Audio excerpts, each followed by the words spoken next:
kegiatan diseminasi budaya positif yang insya Allah akan dilaksanakan selama 1 jam ke depan. Jadi nanti ada beberapa agenda mungkin yang akan kita laksanakan selama 1 bulan ke depan. Yang kedua, saya ucapkan terima kasih atas kesediaan Bapak dan Ibu untuk hadir di kegiatan ini. Mungkin kita awali dengan ucapan bismillah. Untuk selanjutnya akan ada penyampaian pesan dari Ibu Kepala kepada Ibu Ida. Dipersilakan. Ya, terima kasih Bu Seti. Bismillahirrahmanirrahim. Assalamualaikum warahmatullahi wabarakatuh. Waalaikumsalam warahmatullahi wabarakatuh. Bismillah, alhamdulillah, wassalatu wassalamu ala rasulillah wa ala alihi wa sahbihi ajmain. Yang saya hormati Pak Doni selaku wakil pelaksana kurikulum, Ibu Septi selaku guru di sini sebagai guru penggerak ya, dan Bapak Ibu yang saya hormati. Puji syukur kita panjatkan kehadirat Allah Subhanahu wa Ta'ala. Alhamdulillah ya, siang ini kita bisa bersama-sama ini dalam rangka untuk melaksanakan budaya diseminasi budaya positif di sekolah kita. Nah, Bapak Ibu mungkin Bapak Ibu bertanya-tanya kenapa tiba-tiba ada kita diundang ya, misalnya oleh pihak sekolah dan guru-gurunya juga hanya terbatas 10 orang. Jadi kita domainnya ya. Ibu Septi ini alhamdulillah ya Bapak Ibu, jadi beliau itu mendaftar sebagai guru penggerak ya, sebagai guru penggerak. Jadi kalau daftar guru penggerak itu online, silakan Bapak Ibu bisa mengisinya. Guru penggerak yang memang sedang digadang-gadangkan oleh Menteri ya, Mas Nadiem itu sekarang boleh diikuti siapa saja. Itu silakan daftar secara online. Tetapi pendaftarannya mungkin ada waktunya. Waktu itu saya itu udah angkatan berapa? Ke-9 ya. Jadi mungkin sudah diawali dari sejak tahun kemarin. Nah kemudian alhamdulillah ternyata untuk masuk sebagai guru penggerak ini cukup sulit karena ada beberapa hal yang harus diisi oleh Bu Septi. Selain mungkin identitasnya Bu Septi sendiri, mengikuti kegiatan dan sebagainya, ada sertifikat dan sebagainya, itu sebagai dimasukkan sebagai bahan tambahan ya untuk diverifikasi mungkin oleh pihak sana. Kemudian selain itu juga membuat esai sesuai dengan pertanyaan-pertanyaan yang ada di sana gitu ya. Nah dari sekian ribu barangkali yang masuk untuk sebagai pendaftar, ini kan se-Indonesia. Jadi dipilih alhamdulillah Ibu Septi ini adalah masuk sebagai guru penggerak. Nah ternyata dalam perjalanan guru penggerak ini Bapak Ibu, ini ada beberapa langkah yang sudah Bu Septi lakukan. Ibu lihat memang kegiatannya sangat luar biasa. Itu kegiatan di hari Sabtu lah gitu ya, kegiatan dan sebagainya saya lihat ya. Dan salah satu di antaranya ya, ini pun sudah mau ke 2 bulan yang kemarin ada monitor dari siapa ini? Dari KCD 7. Ya, dari Bu Nuni dari KCD 7 itu selalu dimonitor kegiatan daripada guru penggerak tersebut. Nah, beliau hadir ke sekolah waktu bulan yang kemarin ya, dan memonitor tentang bagaimana proses atau misalnya pelaksanaan guru penggerak di sekolah kita. Nah itu waktu bulan kemarin itu kita mengundang 6 orang guru tentang visi misi sekolah. Nah waktu itu memang saya arahkan kepada Pak Doni tolong yang memang sudah paham benar mengenai sekolah kita ini, karena ada kan di sini itu guru-guru yang sudah sangat senior gitu kan, sudah senior, setengah senior, ada yang baru dan sebagainya gitu. Maka untuk visi misi, karena kita membentuk visi misi itu tidak semaunya, itu ada proses yang kita buat. Nah setelah waktu itu kita membuatnya adalah zaman dulu gitu ya, kita bersama-sama, sehingga maka pada yang bulan kemarin Ibu undang adalah guru-guru yang sudah senior, sudah paham mengenai visi misi tentang sekolah ini. Dan alhamdulillah pada laporan yang kemarin ya diapresiasi oleh Ibu Dr. Nuni itu cukup luar biasa di sekolah kita, sehingga memang ada yang ingin beliau adopsi ya dari sekolah kita ini, karena beliau juga punya sekolah, jadi mau diadopsi ke sekolahnya. Kenapa sekolahnya kok kurang berkembang ya seperti yang sekolah kita ini, sehingga ada beberapa yang adopsi. Saya kira nggak apa-apa, yang baik silakan adopsi ya untuk disebarluaskan begitu, tapi kalau yang buruk kita sumputin gitu ya, atau kita perbaiki. Nah, untuk bulan yang sekarang gitu ya, Bu Septi memberikan informasi lagi kepada Pak Doni bahkan harus ada diseminasi tentang budaya positif. Ya, saya kira kalau Bapak Ibu ini dipilih memang oleh kami, Bu, guru-guru yang muda, bagaimana kita ingin melihat ya, sudah beberapa lama kan mengajar, minimal ada yang sudah 2 tahun atau 1 tahun di sini, tentang bagaimana budaya positif di sekolah kita. Itu banyak ya di sini Ibu. Jadi nanti mungkin Bu Septi akan berikan diseminasinya dulu, lalu kemudian berikutnya silakanlah itu bagaimana Bu Septi, Ibu nggak ngerti apakah harus ada yang diisi dan lain sebagainya. Nah, jadi mohon kiranya ya kepada Bapak Ibu ini diminta gitu ya untuk mendukung Bu Septi. Ibu berharap di sekolah kita ini ada yang lolos guru penggerak. Silakan ikuti dengan yang lain gitu ya. Ikuti dengan yang lain karena ini adalah kalau guru penggerak itu aktif sendiri, keaktifan sendiri gitu ya, aktif sendiri, mencari sendiri, itu sering buka-buka informasi dari Kemendikbud. Nah, ini sebagai contoh, Pak Doni aja udah 2 kali masih belum kelar, artinya sudah 2 kali daftar sebagai guru penggerak, ada hal-hal yang memang belum lolos. Nah itu jadi Ibu dorong terus, siapapun itu silakan ya, karena lebih banyak guru penggerak di sini lebih bagus, nanti bisa diimplementasikan di semua ini guru-guru di sini itu.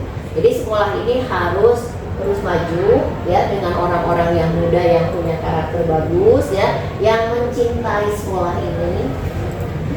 Saya berharap ya, karena sekolah ini Bapak Ibu, saya mulai di sini itu dari tahun 92, jadi kalau sudah hitung itu udah 30 sekian tahun di sini. Sepak terjang sekolah ini cukup luar biasa. Tapi animo masyarakat untuk menyekolahkan di sini tidak surut. Itu akibat apa? Akibat bagusnya manajemen sekolah kita dari awal, pendiri kita sampai seterusnya sampai sekarang ini. Nah, kemudian Bapak Ibu, ya ini sekolah saya kira cukup bagus karena berdasarkan data yang sampai pada kami dari pengawas itu, ini contoh aja, ada sekolah yang kolaps. Salah satu diantaranya BPI 2. Ibu kaget, SMA BPI, kan tahu ya BPI itu sekolah besar, cukup besar banget, bahkan lebih besar dari kita. Muncul BPI 1, kemudian muncul BPI 2, muncul SMK-nya. Sekarang informasi kemarin dari pengawas dan kemudian dari ketua FKSS, ternyata sekarang BPI 2 sudah bergabung ke SMA BPI 1-nya. Jadi tidak menerima siswa lagi, sekarang hanya kelas 12 saja yang ada. Nah, akibat apa itu? Itu kan? Akibat apa? Itu sebagai introspeksi, dan kalau bagi Ibu di sini sebagai apa? Sebagai cermin, bahan untuk kita. Jangan sampai sekolah sebagus BPI itu seperti itu. Makanya Ibu titip pada Bapak Ibu yang masih muda di sini itu. Jadi jangan sampai di sini hanya ikut ngajar udah, ngajar enggak. Nah, itu bukan bahwa sekolah ini adalah memang sekolah kita. Kita berada di sini gitu ya. Ini ladang kita, itu selalu seperti itu. Ladang kita.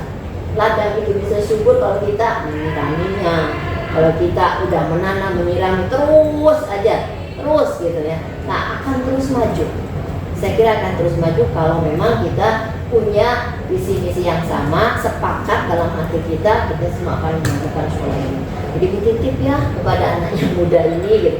Sebentar lagi rumah gitu ya di sini. Jadi hanya mengarah-arahkan saja gitu. Dan jangan sampai merasa bahwa selalu menekankan Ibu kepada semuanya bahwa ini bukan keberhasilan satu orang. Suksesnya sekolah ini sampai menjelang sekarang ini gitu ya, kita alhamdulillah lah, saya selalu bersyukur kepada Allah karena animo masyarakat cukup tinggi dalam PPDB. Sebenarnya masa kita bisa menolak sisa, sementara sekolah yang lain mencari-cari ya. Jangan jauh-jauh ini saudara kita SMA Kartika 3 juga mereka kecolongan dari target sekian kurang gitu, padahal kita sudah arahkan pesannya dari sini. Ada apakah gerangan gitu kan, itu sebagai pertanyaan ini kan atau bagaimana ya yang terjadi di sekolah itu. Maka sekolah kita jangan sampai seperti itu. Mari merasa memiliki sekolah ini Jadi kalau ada siswa misalnya, kan kalau di sini budaya disiplin kemarin sih, ya waktu bulan kemarin itu visi misi sekolah kenapa di garis bawahi disiplin di sini itu. Nah harus terserap di hati kita juga bahwa memang sekolah kita itu disiplin tinggi. Jadi kalau disiplin tinggi itu adalah menerapkan semuanya.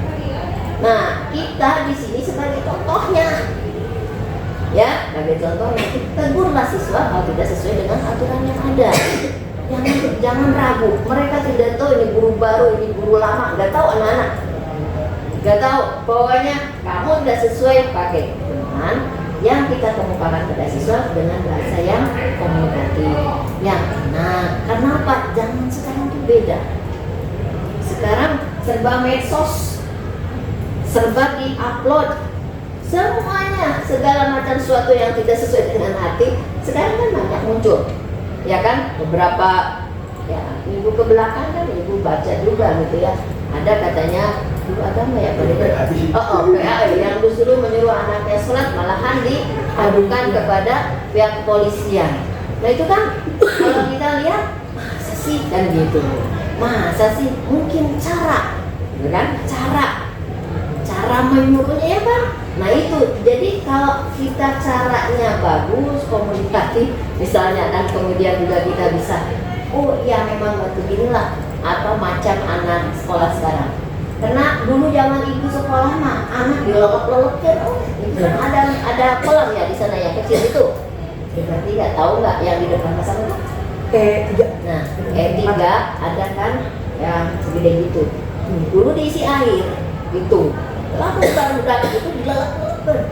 Zaman dulu itu keras kan, nggak ada tuh yang protes orang tua. Kan dulu mah ini sekolah tuh garang-garang anaknya, ya garang-garang. Jadi kita ini aja terus, wah bawaan dilalakkan, nggak masalah ternyata. Tapi akhirnya beda, ya diganti sama ibu jadi tempat bunga itu, ya itu bukan lagi jadi bak. Nah jadi bagaimana kita ya itu terapkanlah ya apa yang ada di sekolah kita, baca tata tertib di sini tuh tata tertib. Jadi jangan asal mengajar udah selesai saya nggak punya apa-apa udah mengajar jangan dong gitu ya, rasa memiliki itu tuh. Kemudian ibu itu walaupun tidak mencerong seorang enggak, tapi informasi sampai sekecil apapun sampai, maka itu sebagai bahan evaluasi untuk saya memberikan tugas tahun depan gitu kan, itu sampai. Kenapa? Karena memang ya ada petugas ya jelas kan, yang ini lalu setiap hari piket itu lapor kepada pihak kepala sekolah setiap hari dengan menyerahkan buku piket. Saya selalu bertanya di sana gimana siswa dan lain sebagainya. Nah itu muncul ada informasi-informasi yang sampai. Kemudian yang lainnya tanya dengan pakai kepala sekolah nah, gitu ya. Jadi Bapak Ibu walaupun tidak mencerong biji-biji, ibu tahu. Karena itu maka ya mari kita sama-sama rasa memiliki sekolah ini harus muncul, harus ada dalam diri kita. Kemudian juga ya silahkan sesuai dengan aturan tata tertib yang ada di sini aplikasikanlah dalam kegiatan sehari-hari. Kalau sedang mengajar itu ada siswa yang bajunya kurang rapi dan sebagainya, rambut dan sebagainya, boleh ikut bentuk silahkan. Cuman caranya tadi dengan yang baik. Itu saja barangkali sebagai awal pembuka untuk kegiatan yang sekarang. Maaf, itu tidak bisa sama-sama menunggu di sini, gitu ya. Jadi nanti sebagai awal saja dilakukan Ibu Septi, mungkin Pak Dodo juga sesekali itu berada di Bu Septi lah semuanya ya. Jadi mari kita dukung Bu Septi ya. Itu saja, terima kasih banyak. Assalamualaikum warahmatullahi wabarakatuh. Waalaikumsalam. Maaf ya, tidak bisa ya. Atau ya? Ya. Oke, jadi materinya itu adalah budaya positif. Jadi kalau budaya positif itu kan sebenarnya bukan kata yang asing ya. Jadi dia kalau di sini tuh pengertiannya adalah menyediakan lingkungan yang positif, aman dan nyaman agar siswa mampu berpikir, bertindak dan mencipta dengan merdeka, mandiri dan bertanggung jawab. Jadi budaya positif ini tuh gimana caranya kita itu membuat suatu lingkungan sekolah di mana anak-anak itu jadi akan mempunyai karakter yang baik. Intinya segitu. Jadi untuk menumbuhkan karakternya, gitu kan ya. Nah kalau kita ngomongin budaya positif, itu nggak jauh-jauh dari yang namanya itu adalah, jadi ada beberapa poin ya tentang budaya positif. Jadi yang pertama itu adalah keterbukaan dan komunikasi yang efektif.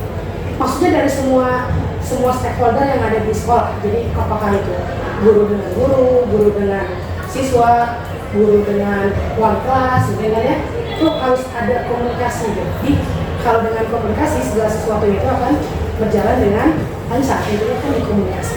Lalu yang kedua itu adalah sikap hormat dan toleransi. Ini maksudnya juga untuk semuanya.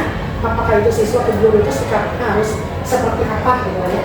Lalu gimana kita terhadap teman kita atau terhadap rekan sejawat gitu, atau kita terhadap aturan yang ada di sekolah itu seperti itu. Jadi itu adalah hormat kepada, dalam artian itu universal, jadi semua yang ada di dalam lingkungan sekolah. Lalu yang ketiga itu adalah komitmen terhadap pembelajaran. Jadi maksudnya komitmen itu adalah kita itu sebagai guru itu tugasnya apa gitu. Jadi sebenarnya itu guru itu kalau misalnya dia ke dalam suatu kelas gitu ya, masuk ke dalam suatu kelas itu kan ada ini ya, pasti ada tujuan pembelajaran ya. Jadi sesuatu yang disampaikannya itu apa? Dan sebenarnya kan nggak tujuan pembelajaran aja, karena pembelajaran itu kan sifatnya cuma akademis ya. Pasti kan di balik itu tuh ada kayak semacam apa tuh namanya, sikap mungkin yang ingin diubah dari anak-anaknya gitu, mau apa gitu. Apakah dia harus jadi lebih rajin, ataukah dia harus lebih hormat kepada orang lain gitu kan. Apalagi zaman sekarang ya bahasa-bahasa yang seperti itu gitu ya, kayaknya tuh mereka mah nggak masalah gitu ya. Kayak ngomong tit gitu ya, kayak di sensor itu tuh kayak itu mah nggak kasar gitu. Jadi kayak mereka tuh nggak ngerasa bahwa bahasa itu kasar. Artinya kan ada kayak pergeseran gitu ya, pergeseran paradigma dari anak-anak bahwa yang kayak gitu tuh nggak apa-apa. Karena kalau misalnya menurut kita dan norma yang ada di masyarakat itu tuh nggak boleh gitu. Tapi mereka biasa jadi semacam seperti itu. Lalu yang selanjutnya itu adalah pentingnya keterlibatan orang tua. Memang kan sekolah sendiri juga kan tidak bisa tanpa ada kerjasama dari orang tua gitu ya. Kalau wali kelas mungkin paham betul ya itu tentang kontribusi orang tua terhadap perkembangan anaknya, itu ya pasti tahu gitu ya. Jadi ini kan sini ada beberapa yang memang sudah wali kelas kan. Kalau misalnya kita mau mendidik anak tuh, kalau misalnya orang tuanya nggak support, itu nggak akan berhasil gitu. Kitanya aja berjalan sendiri, kalau orang tuanya nggak support, itu susah gitu kan ya. Jadi kita harus kemana gitu, orang tuanya aja nggak peduli gitu dalam arti kutip kayak gitu. Lalu kenapa kita harus mengejar dan sampai banting ya, sampai mati-matian gitu ya, ingin merubah biar anaknya itu lebih baik dirinya sendiri. Ada ini juga mungkin ya, ada semacam kayak apa tuh namanya tuh, semacam kayak persepsi dari orang tua bahwa kalau di sekolahin ya tanggung jawab sekolah gitu kan, ada yang kayak gitu ya. Jadi memang harus ya udah sekolah didik gitu, pertama tahu jadi ada juga yang dibanggakan. Lalu ada kesejahteraan siswa yang diprioritaskan. Ini terkait hak memang yang harus diterima oleh seorang murid dalam suatu sekolah, mendapatkan pembelajaran, mendapatkan evaluasi mungkin ya. Jadi ketika anak mengerjakan tugas itu kan sebagai seorang guru kan memang kewajiban kita adalah menilai, ya nggak sih? Kalau misalnya si anak itu dievaluasi, jadi kan kita tahu nih apakah anak itu lebih baik, gitu kan? Lebih lebih karakternya lebih baik lagi, ya tidak sih lebih baik. Jadi tugas kita itu sebagai guru itu sebagai apa? Lalu selanjutnya ada pengakuan dan penguatan positif. Ini mungkin yang lagi dibawakan sekarang tentang pengakuan dan penguatan positif. Karena berdasarkan perkembangan anak-anak yang ada sekarang, ternyata anak-anak sekarang itu kan generasinya katanya generasi strawberry ya. Kalau pernah dengar, ada yang pernah dengar Bapak Ibu?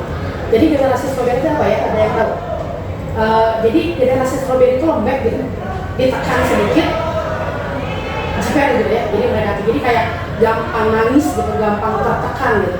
Jadi dia tuh nggak bisa gitu kalau dikasih beban yang banyak-banyak. Maunya tuh kayak dikasih positif, dimarahin sedikit nangis gitu ya, dikasih nasihat sedikit gitu kan, kayak gitu. Jadi itu generasi strawberry itu kayak gitu ya.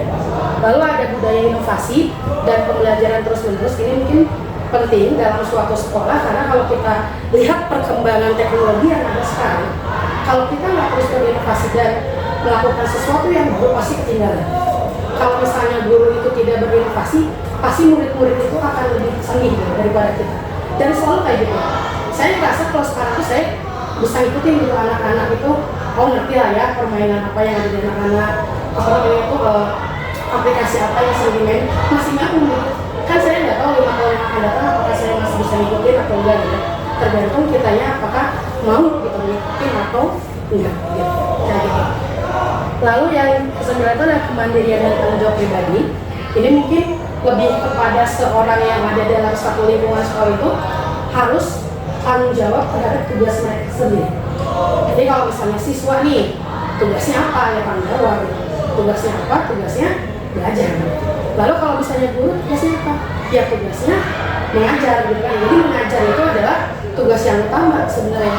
Ketika memang ada sesuatu yang bisa meninggalkan kita jadi nggak bisa mengajar atau ada meninggalkan pembelajaran, berarti kan harus ada tanggung jawab dari kita itu untuk memberikan sesuatu sebagai pengganti, gitu kan ya? Apakah itu ngasih tugas, gitu kan ya? Atau dalam bentuk apa? Itu bentuk tanggung jawab. Jadi harus ada memang penggantinya, sehingga anak-anak itu tidak merasa terabaikan. Mungkin ada merasa misalnya, ada bapak ini atau ibu ini misalnya nggak akan masuk gitu, nggak akan ngajar gitu. Jadi santai gitu mereka tuh. Jadi ada kayak perasaan seperti itu. Kalau misalnya dalam budaya positif harusnya tidak ada seperti itu. Jadi ada setidaknya mah ada tugas yang mengikat mungkin kayak gitu ya. Gak apa-apa kita periksanya kapan gitu, tapi setidaknya ada tugas yang gitu ya. Lalu yang selanjutnya ke-10, menghargai dan mendorong kepemimpinan siswa. Jadi ini kalau berhubungan sama yang sekarang itu kurikulum merdeka itu adalah ini apa namanya tuh mandiri. Jadi mandiri itu dia adalah bisa belajar sendiri. Jadi guru itu bukan sebagai sumber informasi, tapi guru itu sebagai fasilitator belajar. Anak-anak yang belajar sendiri kita hanya membantu untuk mengarahkan, karena mungkin mereka itu jauh lebih tahu dari kita ya. Saya juga belajar dari anak kayak bikin video, ini gimana sih bikin video, mereka lebih jago gitu. Kan nggak menutup kemungkinan ya, dan nggak apa-apa, guru nggak tahu itu nggak apa-apa, karena kita itu kan bukan sesuatu yang jago banget gitu, bukan Google gitu kita tuh ya, yang tahu semua materi yang ada di mana misalnya di semua yang ada di kehidupan sehari-hari. Tapi gimana kita menyikapinya sehingga anak-anak tuh rasa bahwa ada sesuatu di kita yang mereka itu hormat gitu. Kemudian ya maksudnya, bukan ilmu pengetahuannya, tapi sesuatu yang ketika kita mereka itu melihat kita, oh ya harus ada yang dihargai ini dari guru, itu gitu yang penting. Jadi kalau ilmu pengetahuan sebenarnya sekarang ya bisa dicari di mana aja ya, itu mungkin. Itu mungkinnya terkait budaya positif. Kira-kira nih Maya, Bapak boleh masuk ke sini dulu ke di budaya positif 19. Jadi itu tadi mah intro doang ya. Jadi sekarang kita udah masuk ke sini. Itu kayaknya masuknya ke bisa masuk nggak Bapak? Dan ibu-ibu, ke Bapak-bapak aja ya. Bapak-bapak ibu-ibu masuk. Nah di situ ada budaya positif yang sudah ada tercermin dari setiap warga sekolah, maksudnya sekolah kita nih. Kan Bapak dan Ibu ini kan sudah ada di sekolah kita dalam waktu yang lumayan lama lah ya. Kalau setahun 2 tahun kan udah lumayan lama dan bisa melihat di sekolah kita itu ada apa aja gitu kan ya. Kira-kira menurut Bapak Ibu, bisa nggak Bu Siman? Belum. Jadi kira-kira ini keluarnya aplikasi Jamboard ini. Oh, bisa masuk nggak? Harus download dulu. Oh, harus download dulu, ya udah apa. Saya siapin ini sebenarnya, jadi kalau nggak bisa memang ini, biar pakai ini ya. Jadi saya bagi sedikit note aja ya. Tapi pakai ini. Mas nggak download ya? Ya lagi nggak enakin ya. Memang itu ini ya. Jadi Jamboard itu kalau sekarang itu sudah dipakai ya kalau sama instruktur-instruktur yang ada dari pusat. Meskipun sepertinya kayaknya nggak enakin gitu. Nah, udah. Udah semua ya. 2 lembar dibuat jaga-jaga aja. Kelas 1 ya? Wait.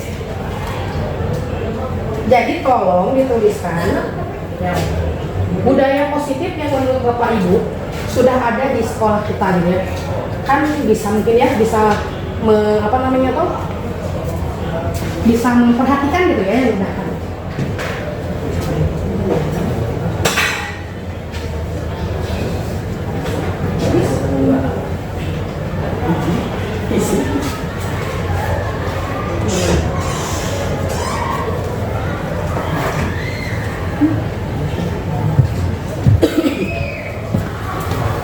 Jadi kalau yang sudah, kalau kita ke depan aja ya, yang sebelah sana. Jadi budaya positif misalnya, sekolah saya yang saya lihat tuh sudah disiplin misalnya. Jadi ini ada dua yang harus Bapak Ibu tulis, satu guru, satu siswa. Makanya dikasih dua ya. Jadi ada guru dan ada siswa. Jadi kalau guru itu apa aja nih yang tadi budaya positif yang tadi 10 yang sudah terlihat dari sini. Tentang ini ya.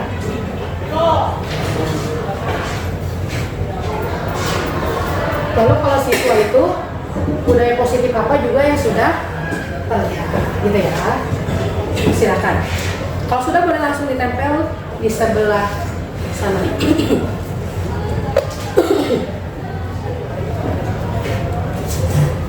Misalnya anak-anak kita tuh kerjasamanya udah bagus banget, terlihat dari kalau misalnya kesenian lo, gitu kan ya, gitu maksudnya. Itu ada dua ya, jadi satu guru, satu siswa.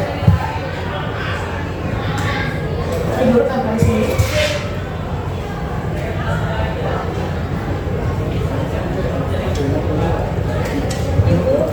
Ibu, iya. Izin Anda itu dan satu poin atau bebas Anda. Oh boleh, kalau banyak boleh, nggak masalah. Bisa 100 gitu ya, boleh. Kalau muat di sticky note-nya boleh. Boleh ya. Pada dia udah. Jadi pertama, boleh di atas juga kalau mau disampaikan.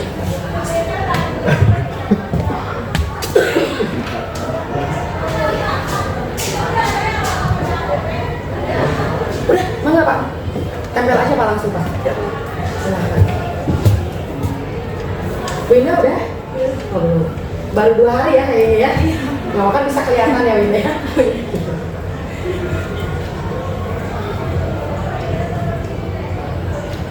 Dibalik ya. Iya kan? Salah nulis. Mau ganti lagi Pak? Nggak apa-apa. Oh nggak apa-apa, bisa ya. Oh siap. Nah ini salah satu inovatif katanya, bagus sekali. Sambil dulu saya bacain lagi ya. Ini ada beberapa yang sudah ditulis. Jadi untuk yang siswa dulu ya. Jadi sini ada siswanya sudah disiplin dan aktif katanya. Lalu yang di sini tuh ada keterlibatan dalam ketertiban dalam berpakaian, terlihat di setiap pagi yang rutin untuk apa ini? Pengecekan. Oh, pengecekan, siap. Apa? Untuk pengecekan. Lalu sini ada budaya inovatif, inovasi dan kreatif, pembinaan, toleransi, tanggung jawab pribadi, kerjasama dan kolaborasi, peningkatan ibadah dan beragama kan ya. Jadi ini mah sudah lengkap banget Mbak ya. Ini. Lalu juga ada yang budaya positif yang sudah siswa ya. Sikap hormat dan toleransi, komitmen terhadap pembelajaran, menghargai dan mendorong kepemimpinan siswa ini gitu ya. Lalu menghargai kepemimpinan siswa. Saya yang dulu. Jadi katanya di sini tuh ketertiban dan komunikasi. Keterbukaan itu. Oh, keterbukaan, maaf.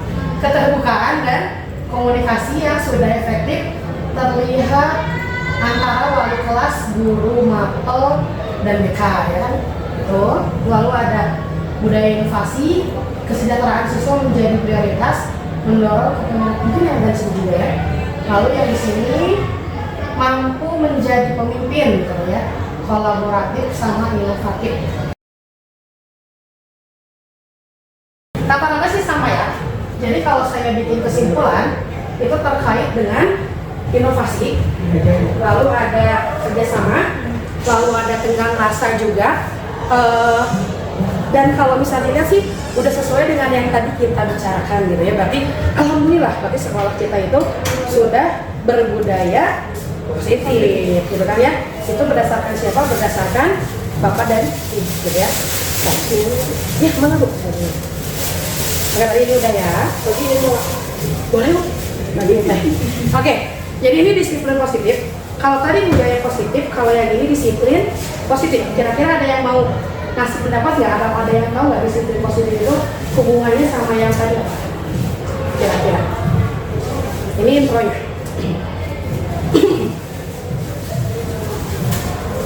Ya, atur dulu. Ada yang coba? Bu Siman, silakan. Kayaknya udah mau bicara Bu. Kelihatan dari hidungnya Bu. Oh enggak ya? Ada yang coba disiplin positif itu apa? Karena tadi ada yang bicara tuh hampir semua sticky note isinya ada disiplin. Berarti kan Bapak dan Ibu melihat bahwa budaya di sekolah kita adalah disiplin, ya nggak?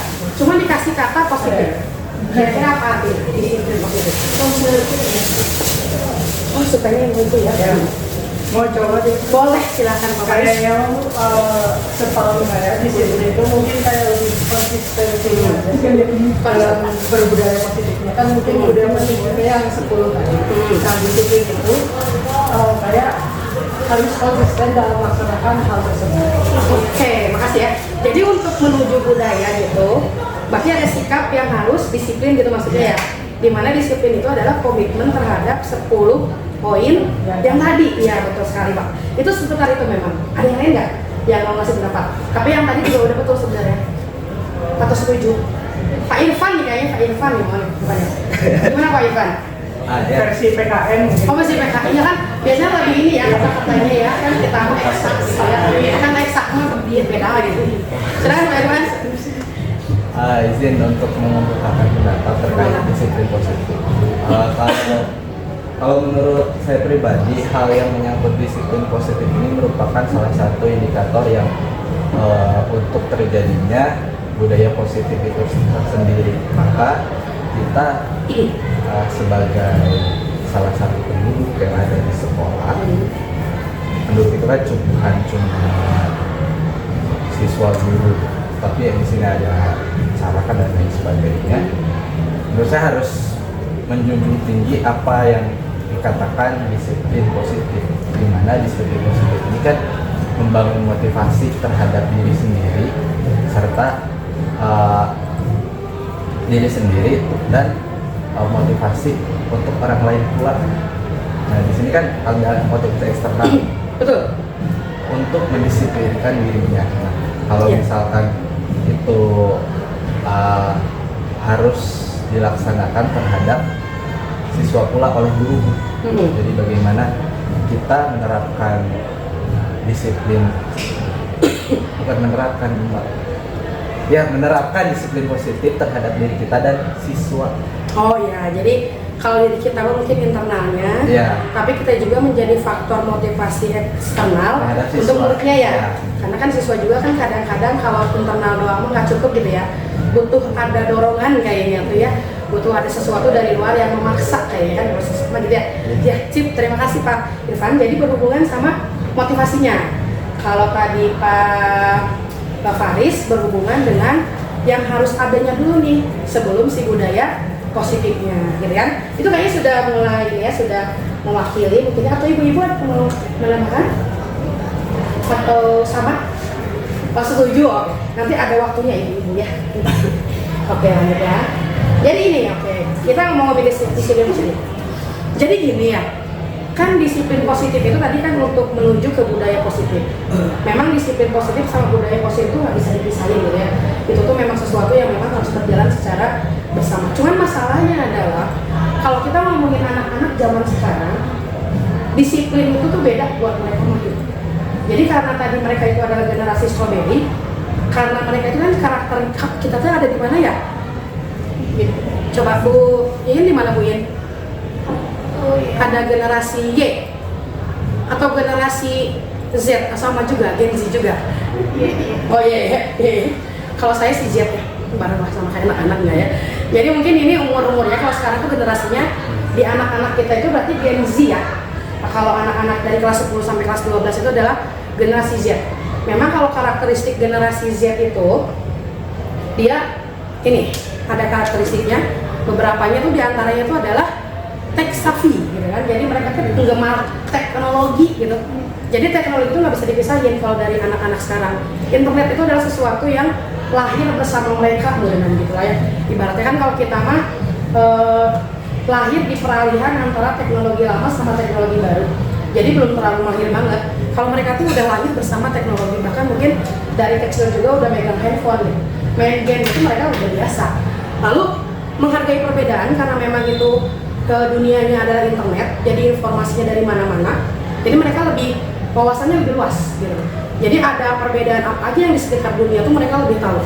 Nah akibatnya karena menghargai perbedaan di sini, mereka itu jadi lebih cenderung menjunjung keadilan yang menurut mereka gitu. Kayak gini misalnya, saya ambil kasusnya misalnya nggak boleh pakai atau kenapa di sekolah nggak boleh pakai rambut yang dicat gitu. Kan nggak ada hubungannya sama belajar. Mereka mah pasti berargumen kayak gitu tentunya. Kenapa sekolah harus pakai sepatu hitam? Kan nggak ada hubungannya sama saya pintar atau enggak kayak gitu. Jadi dipertanyakan gitu yang kayak gitu. Jadi sampai detail gitu, sampai mereka dapat jawaban yang mereka rasa puas. Kayak gitu, itu adalah generasi Z. Lalu memang rawan mengalami depresi di sini tuh lebih berhubungan sama ini kemauan mereka untuk di notice gitu, sama yang lain ya. Jadi kayak misalnya kita lagi ada di tempat mahal, gitu kan, buat apa sih di-upload? Udah buat dilihat gitu kan, dilihat sama yang lain, benar nggak? Udah buat apa kalau ingin nggak dilihat mah ya di post gitu. Jadi kenapa depresinya? Ketika orang lain nggak peduli sama yang mereka post, nggak like gitu ya, mereka mah like itu kalau misalnya sedikit, ini depresi gitu mereka mah.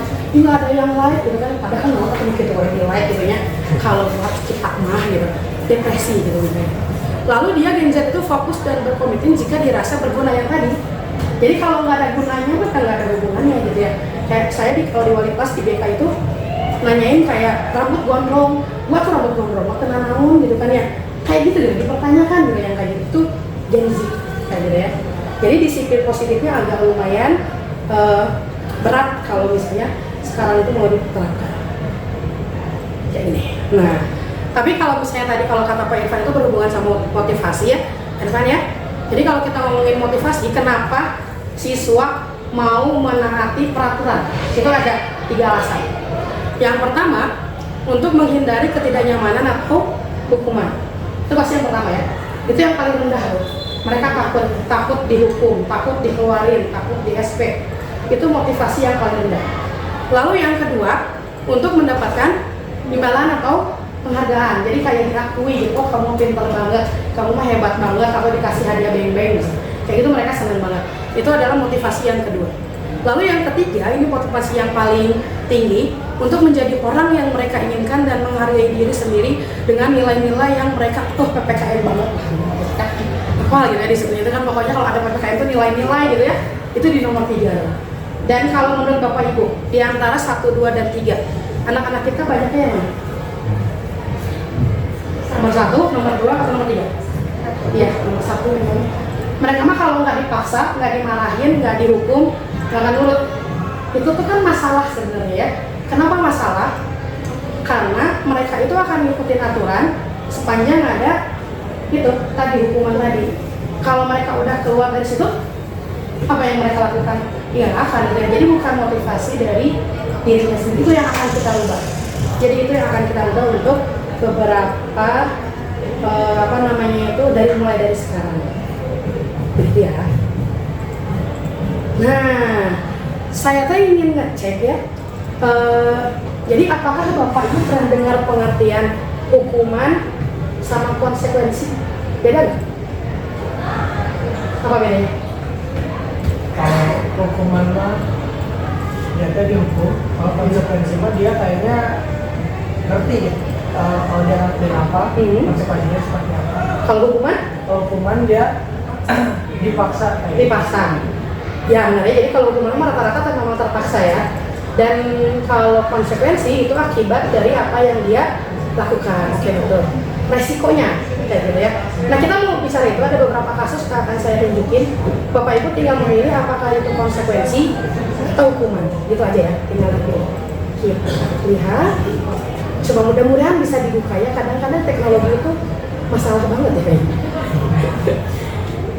Ini apalagi kalau udah Zoom ya, kalau misalnya Bapak Ibu ngajar waktu zaman pandemi Covid nih, pakai Zoom itu, stres gurunya juga.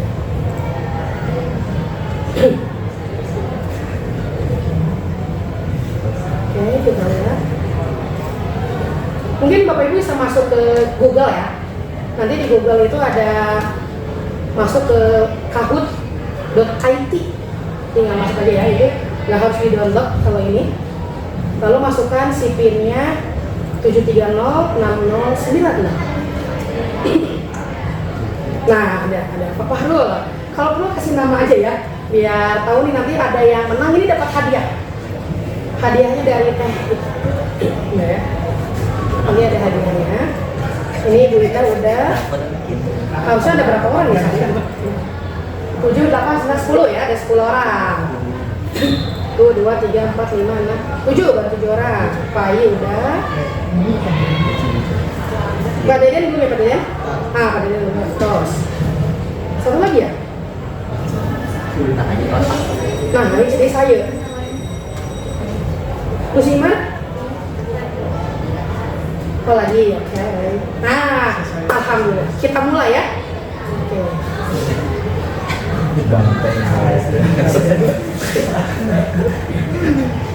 Oke, ini tentang nilai positif. Mulai ya. Ini mah berhubungan sama ini juga kayaknya, sama sinyal ya. Nah ini. Ini soalnya dari depan. Hukuman atau konsekuensi. Mencatat 100 kali di dalam buku. Saya tidak akan terlambat. Oke. Yang lainnya mungkin kayaknya waktunya belum keburu mencet ya. Sip. Next ya. Ini tinggal pilih aja ya, hukuman atau konsekuensi ya. Ini mah cepet-cepet aja ya, hukuman atau konsekuensi. Sinyal mempengaruhi ya Bapak Ibu ya. Aduh. Oh, posisi mempengaruhi. Apa ini belakang harusnya bagus dong Pak Deden, bisa lihat depan gitu. Oh, ini kanan kiri gitu ya. Oke, kita next ya. Oke, ini itu siapa? Halida. Oh, luar biasa Bu Halida memimpin. Oke. Kita next. Oke, ini lari mengelilingi lapangan basket 2 kali karena terlambat hadir.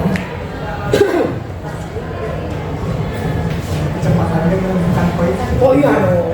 Tentu dong. Jadi kalau loading ya. Oke, kita lihat. Kalau menang ini dapat susu lagi? Enggak, aku jangan susu. Minimal beng-beng lah gitu kan, beng-beng.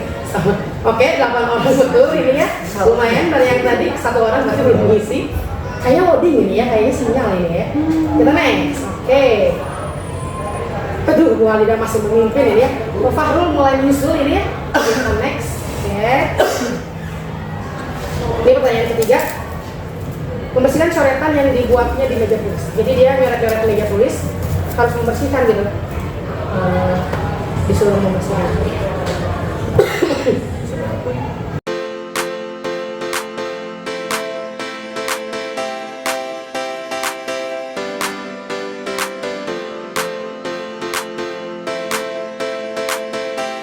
Oke, ada yang konsekuensi ya. Jadi ini jahat sekali ini. Harus membersihkan WC. Oke. Siapa yang ada di podium ternyata kan ya Bu Iin ya juara ketiganya. Ada Bu Halida. Yang pertama siapa ya tadi? Nah, sepatunya mungkin dilaporkan enggak. Jadi rata-rata sih kayaknya udah paham ya. Ini saya mau ngobrolin yang tadi masalah sepatu. Kalau menurut Bapak Ibu, sepatu itu hukuman atau konsekuensi? Karena kita begitu sepatunya dilepas. Kira-kira tadi siapa yang jawab hukuman? Kenapa boleh dari hukuman? Boleh dulu ya. Tapi kayaknya salah. Maksudnya setelah dipikir harusnya konsekuensi. Kenapa? Jadinya tidak seragam. Ya, jadinya kan dilepas ya. Oke, jadi jadinya berubah. Tadi jawabannya apa? Jawabannya hukuman. Oh, hukuman nggak boleh dong dirubah dong. Oh, oke nggak apa. Jadi konsekuensi. Kalau yang hukuman, Kamarul mana Kamarul?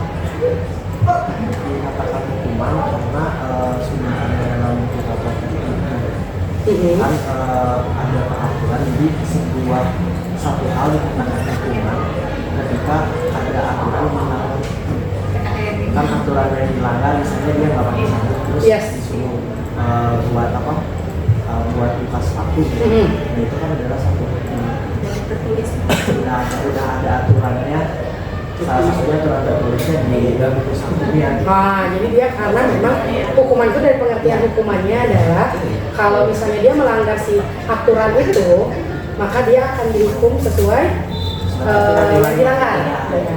Kenapa nggak konsekuensi? Kan kalau misalnya ada aturan, kalau konsekuensinya dari kita melanggar aturan, beda apa sama? Kira-kira dalam segi dari IPS ya? Karena di situ sudah terbentuk aturan di situ jatuhnya kalau melanggar cuma kalau konsekuensi itu Sesuatu yang tidak ya yang nggak tertulis. Jadi Tidak kayak tertulis. misalnya tadi misalnya suruh hapus kan itu mah sudah ada logikanya ya kalau nyoret Iya. harus hapus itu konsekuensi. Jadi kalau konsekuensi itu lebih kepada memang jarang tertulis, jadi lebih kepada mungkin common sense mungkin ya. Jadi kayak memang udah kayak sesuatu yang memang orang tuh harus tahu gitu, kayak memang hal baik gitu ya, kayak gitu ya. Oke, kalau misalnya hukuman memang dia berhubungan sama sesuatu yang sudah tertulis, ada aturannya, siap. Oke. Memang seperti itu. Jadi hukuman itu memang diri itu adalah sesuatu yang tapi rata-rata kalau gini, kalau hukuman itu yang bikin itu apakah berdiskusi sama siswanya atau memang sekolahnya yang bikin sendiri? Kalau hukuman sama konsekuensi, atau sebenarnya bebas saja? Harusnya semua pihak dilibatkan ya Pak ya? Ya betul. Jadi karena perlu persetujuan antara semua yang terlibat di dalam ya betul. Karena alasan terpaksa atau enggak mungkin ya, berhubungan yang tadi kita budaya positif. Oke, kayaknya ini udah jelas ya. Jadi ini sebenarnya kalau budaya positif memang yang harus ditekankan itu bukan hukuman sebenarnya. Jadi yang ditekankan itu adalah harusnya konsekuensi. Jadi si anak itu dia harus lebih tahu kalau dia melakukan sesuatu konsekuensinya apa. Jadi kalau hukuman karena tadi yang kata Pak Fahrul itu dia adalah sesuatu yang sudah tertulis dan kalau melanggar itu dia dihukum, itu sesuatu yang anak itu memang kena ya terpaksa gitu.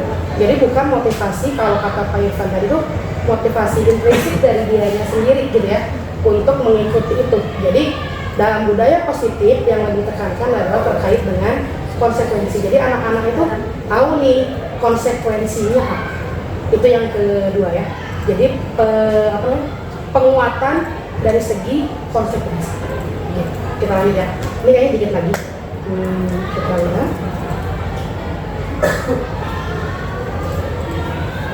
Oke, ini tadi sudah ya.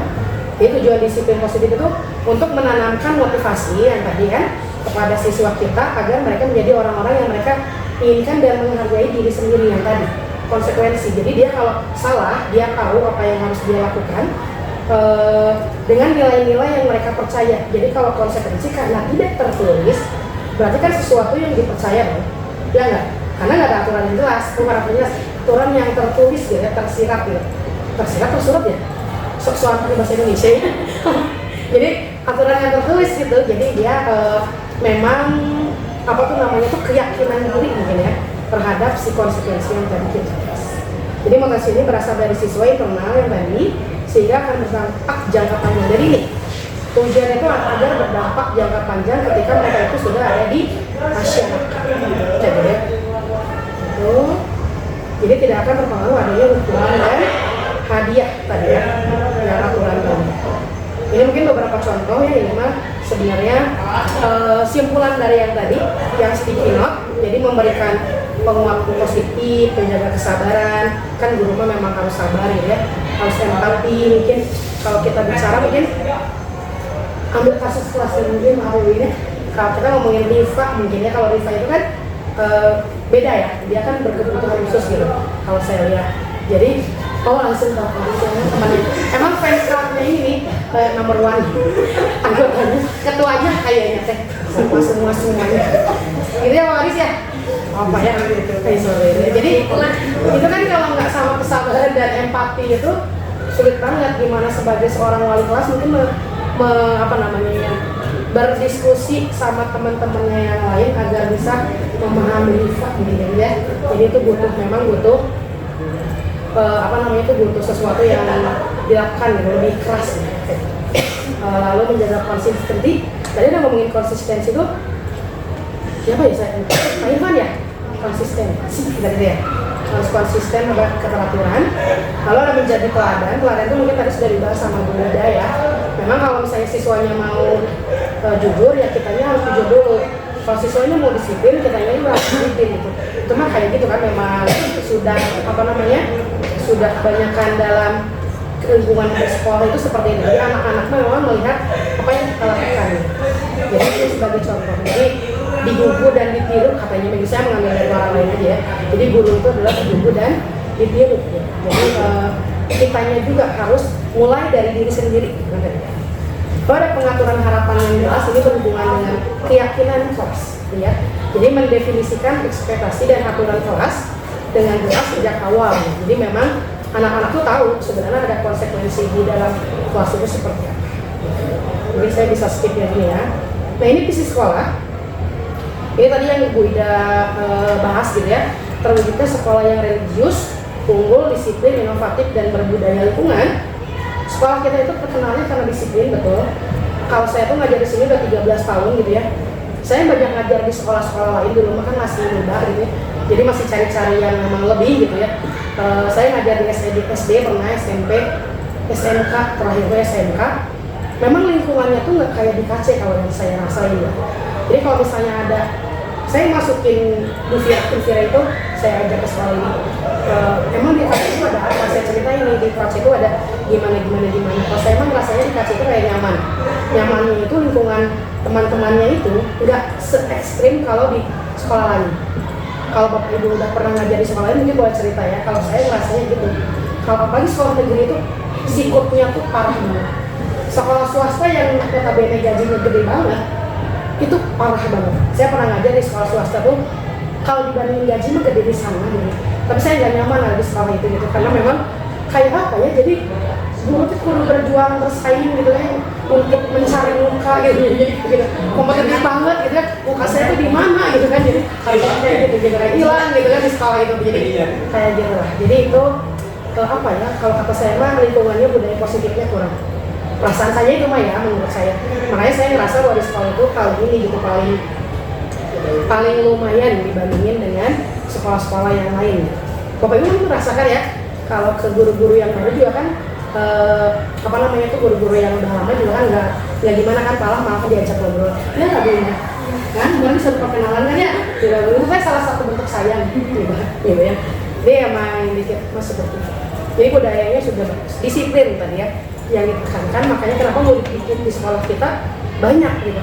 Kalau dulu adik saya waktu mau masuk ke SMA, dulu adik saya di SMP 27 mau masuk ke SMA tuh karena dulu mah nilainya kecil jadi agak sulit. Mau nyari swasta itu yang dipikiran pertama tuh KC. Kenapa KC? Karena lebih disiplin dibandingin sekolah swasta pada zaman dulunya ya. Cuman akhirnya masuk juga ke negeri gitu ya. Akhirnya masuk juga gitu. Jadi memang udah terkenal dari dulunya terkait dengan masalah disiplin. Gitu. Jadi sudah sepatutnya mungkin sebagai guru-guru yang muda gitu ya, kita kan saya juga masih muda gitu ya. Jadi memang harus ini nih melestarikan budaya disiplin ini agar tetap jadi ini, jadi apa yang namanya kita harus jadi itu gitu. Sekolah apa namanya? Itulah gitu ya. Apa sih namanya teh? Ciri khas. Ciri khas sekolah kita. Jadi memang disiplin bagi. Ini keyakinan kelas, mungkin ini bisa di skip ya tadi terkait gimana kita bikin keyakinan di kelas supaya lebih baik. Ini tadi juga sudah tahu ya, hukuman sama konsekuensi udah tahu bedanya gitu. Ini sebenarnya lebih ininya detailnya aja, nanti slide-nya bisa saya bagikan untuk baca-baca begini. Yang mau saya perkenalkan adalah restitusi. Kalau dari segi IPS itu restitusi itu apa ya Pak? Restitusi kayaknya ada di PKN ya? Restitusi. Undang-undang restitusi ada nggak sih? Kayak gitu nggak sih? Belum ada? Oh nggak ada? Bukan ya? Setahu saya, maafkan. Tahu deh. Restitusi itu kalau misalnya di masalah motivasi ini di dalam psikologi motif gitu ya. Jadi katanya restitusi itu adalah gimana caranya kita menyelesaikan masalah. Jadi ketika ada anak itu punya masalah, misalnya dia tuh nggak pernah ngerjain tugas, jadi dia itu dibikin, jadi solusinya tuh gimana? Bukan kita yang bikin solusi, mereka yang bikin solusi, itu restitusi gitu. Jadi kayak diskusi bersama agar mereka itu menyelesaikan masalah yang mereka sendiri gitu. Kalau di pengertiannya rata-rata seperti itu, secara umum di sini. Jadi ini ada posisi kontrol guru. Jadi ini ada 5 posisi kontrol guru. Ini yang penting tuh ini ya, yang terakhir ini. Jadi kalau posisi kontrol guru itu ada 5. Yang pertama itu adalah penghukum. Kalau penghukum itu mungkin seorang penghukum dapat menggunakan hukuman fisik atau verbal. Jadi kamu salah, kamu harus begini gitu kan. Atau konsekuensi juga berhubungan sama penghukum ini. Lalu yang kedua itu adalah pembuat orang merasa bersalah. Kebayang nggak sih? Merasa bersalah tuh kayak ada orang tuh apa tuh namanya? Si siswa itu berbuat benar gitu kasar. Kita cuma duduk aja ngeliatin. Dia tuh kayak ngerasa ngeliatin. Itu membuat orang merasa bersalah. Nggak banyak omong, tapi dia tuh kayak merasa jadi dikecilkan, dikerdilkan gitu ya. Kayak itu kan ada ya kayak gitu ya. Itu tuh kadang-kadang kita kayak gitu pakai strategi yang semacam itu. Boleh, tapi maksudnya jangan terlalu sering gitu ya. Lalu yang ketiga itu sebagai teman. Nah kalau teman ini mungkin macam Pak Farid gitu ya ke murid-murid kayak itu kelihatannya kan friendly banget nih, yang kayak Pak Farid, Pak Irfan, orang dulu gitu ya. Kayak gitu kan, kayak di Hamidal kayaknya itu lebih friendly gitu kan. Memang karena memang seumurnya beda ya. Beda berapa tahun ya sama anak-anak yang pasti besar? Tuh kan 5 tahun, kayak atau itu semuanya kan bedanya sedikit gitu kan ya. Jadi kayak masih nyambung mulai ngobrol saya. Ada kalau saya mau ngobrol sama anak-anak udah gak nyambung. Dulu sih nyambung, sekarang mah apa sih tapi gitu kan nggak tahu. Jadi memang ada gap gitu ya di antara kalau guru-guru yang udah senior memang biasanya kayak gitu. Itu teman. Nah yang keempat itu sebagai monitor atau pemantau. Jadi kayak gini. Kalau misalnya ada orang melakukan kesalahan siswa, jadi si guru ini tuh kayak kamu tahu nggak kamu udah melanggar apa aja, memonitor gitu. Jadi base-nya itu berdasarkan buku sabtu misalnya gitu kan. Ada ya kan kelihatannya tahu murid gurunya kayak gitu, bisa lihat kayak gitu.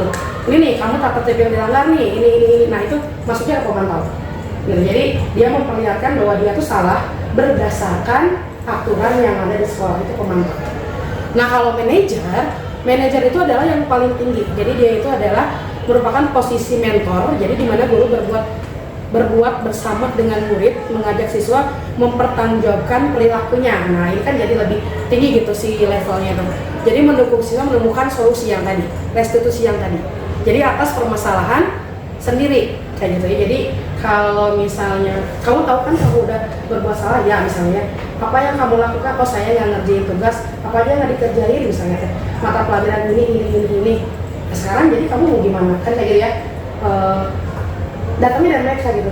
Jadi mereka yang mengajukan solusinya. Bisa saya mau ngerjain atau berapa lama mengerjain 1 minggu, nggak bisa, misalnya kayak gitu. Mereka suka gitu ya bernegosiasi. Itu ada di manajer, jadi mau manage agar mereka itu solusinya itu seperti apa. Tetap di manage karena kan memang harus ada waktu gitu ya. Jadi nggak terserah mereka banget gitu. Saya mau ngerjainnya tahun depan bu, karena nggak mungkin kayak gitu. Tetap harus di manage. Jadi di situ. Jadi ada penghukum sampai ke bawah manajer. Tapi tidak menutup kemungkinan kita balik lagi ke atas gitu. Karena kalau misalnya ada anak-anak yang memang di manage itu nggak bisa, dia butuh yang namanya rasa takutnya nggak. Memang ada yang kayak gitu. Dan itu tuh terjadi ketika anak-anak itu sudah mengganggu keselamatan orang lain. Kan mau nggak mau, ya mereka udah nggak bisa diajak ngobrol, udah nggak bisa diajak berdiskusi.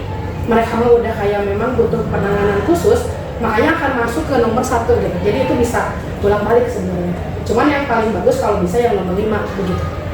Gitu ya. Gitu. Ada yang bertanya nggak terkait ini? Atau mungkin sedikit lagi terakhir ini? Sorry. Jadi restitusi cara menanamkan disiplin positif pada siswa. Jadi yang pertama itu ada 3 langkah. Pertama itu adalah sisi menstabilkan identitas. Anak-anak sekarang akan lebih suka kalau mereka itu bukan dihargai, dimaklumi, ya nggak sih? Misalnya dia tuh berantem sama temennya. Berantemnya tuh karena apa? Oh ya, karena misalnya tuh berebut pacar misalnya. Jadi tuh mulai dari situ dimaklumi dulu gitu. Oh ya, gitu tuh ya mungkin kalau ibu juga marah kalau pacar ibu direbut kayak gitu, ada bahasa kayak gitu. Jadi kayak bahasa oh kita tuh berada di posisi yang sama seperti mereka gitu kan. Itu namanya adalah sisi menstabilkan diri kita. Apakah saya bisa seperti itu? Saya juga banyak belajar gitu. Ngobrolin sama Fadil Waluyo, mungkin ada beberapa guru yang tahu tentang Fadil Waluyo gitu ya. Memposisikan diri sama Fadil itu apa gitu kan, saya tadi bingung ya. Nah, ngerjain tugas tadi emang berhubung katanya sakit gitu kan, akhirnya saya ajak ngobrolin tentang sakit. Tentang sakitnya tentang apa? Kenapa yang kayak kondisi Fadil itu kan ada dua ya gitu kan ya. Satu lagi itu ya kelas siapa namanya gitu ya. Kan penyakitnya sama ya kayak Fadil ya. Tapi dia rajin gitu.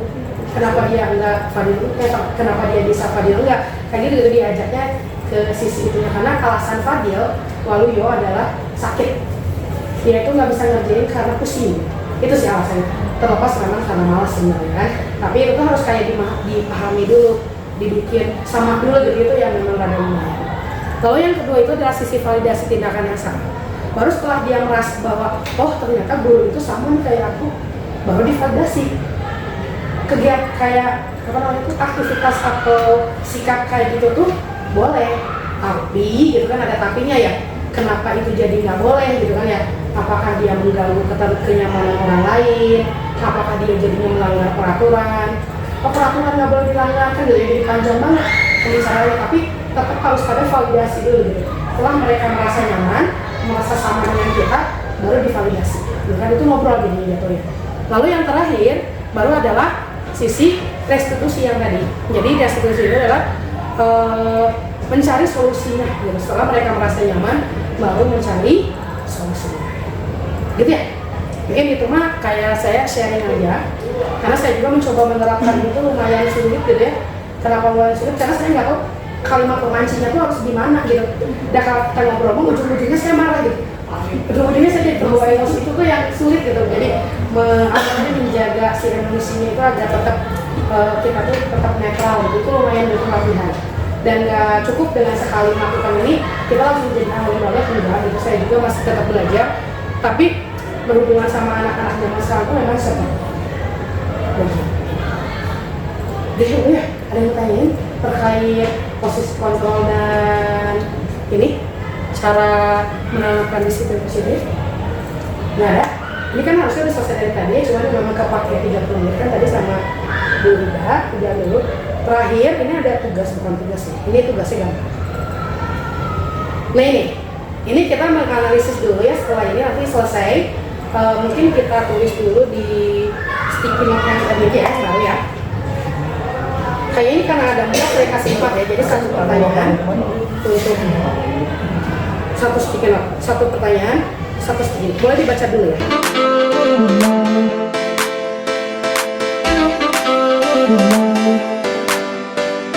Sama nunggu yang lain karena Pak Faris sudah menjawab nomor 1 Pak Faris, sama kita buat kesimpulannya. Pak Faris tadi siapa? Baik, ya, jalan di atas sikap presiden yang adalah Bapak Lukman menjelaskan apa itu. Kalau menurut saya itu Pak Lukman sebagai penghukum, karena Pak Lukman ya langsung menghukum dengan sesuai dengan peraturan yang ada di sekolah tersebut. Iya. Sip, kalau yang lain setuju? Sama ya? Iya kan tadi juga udah dibahas ya. Udah, boleh. Oh mau berpendapat? Ya nomor 2. Oh nomor 2, oh semua enggak Pak, nomor 2. Tadi sesuai yang sudah dibicarakan sama Pak Fahrul tadi ya. Ini bisa panjang. Ya Pak Fahrul kan yang bicara tentang hukuman mah udah ada aturannya ya. Jadi dia memang sebagai penghukum. Setuju kayak ini ya. Nomor 2, Pak Fahrul tadi duluan ya. Pak Fahrul aja sama Pak Fahrul. Seorang manajer pertama pas menanyakan dulu kenapa, kan yang difokuskan adalah sepatunya. Kenapa bisa sepatunya apa? Terus nanti pasti dia jawab kan itu dulu. Terus ditanya kenapa dulu. Lalu ditanyakan udah tahu belum aturan di sini di sekolah itu seperti apa?